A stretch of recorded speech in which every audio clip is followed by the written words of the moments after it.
aqui dentro do Brasil, agente infiltrado, foi fazer treinamento em Cuba. Agora eu discordo profundamente aí dos meus colegas quando eles dizem que é uma ameaça. A ameaça dele já se concretizou. Ele tomou o poder sem ganhar a eleição. Ele tomou o poder, seja através do ativismo judicial do STF, seja por meio das articulações espúrias que foram feitas nesse Congresso que faz oposição ao governo Bolsonaro.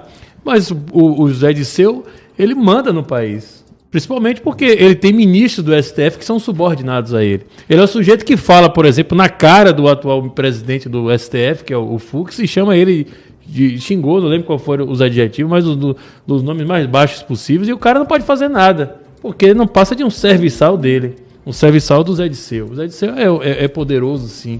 Então, quando vocês falam, ele está ameaçando de tomar o poder, ele ameaçou, ele avisou e ele concretizou, ele tomou o poder. Ou vocês acham que Bolsonaro tem mais poder dentro desse país do que Zé Disseu?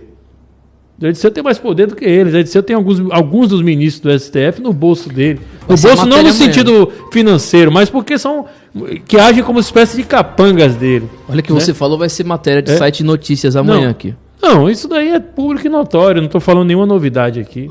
Não estou falando absolutamente nada que todo mundo já não sabe. Que se alguém não sabe disso, então realmente fica difícil, né?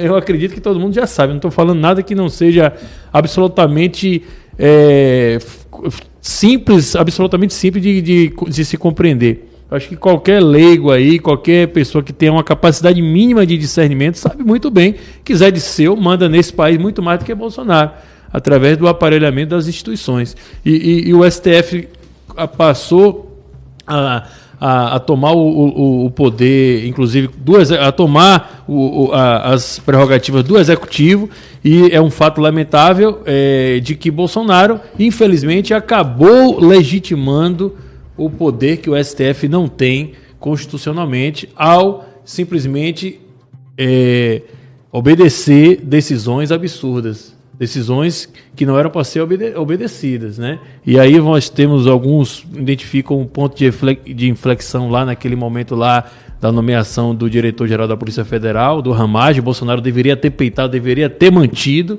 Aí ele deu o grito, acabou porra, e depois recuou, percebeu que não tinha o apoio dos generais Melancias, alguns deles também subordinados ao próprio Zé Disseu. Essa que é a grande realidade. Né? Direta ou pelo menos indiretamente, né? Foram generais que foram promovidos nos governos tucanos e petistas, sob a aprovação dele.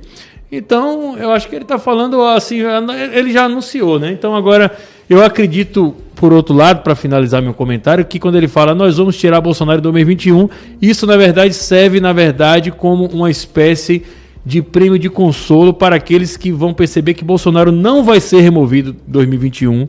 Pelo contrário, Bolsonaro vai cumprir o mandato dele, provavelmente vai até se reeleger se ele for candidato, mas também porque não é interesse do Zé Disseu remover Bolsonaro do poder nesse momento. Ele não é mais obstáculo, muito pelo contrário. Ele já tomou o poder e, inclusive, a presença de Bolsonaro na presidência da República serve para anestesiar uma parcela significativa da nossa população que não sabe interpretar isso.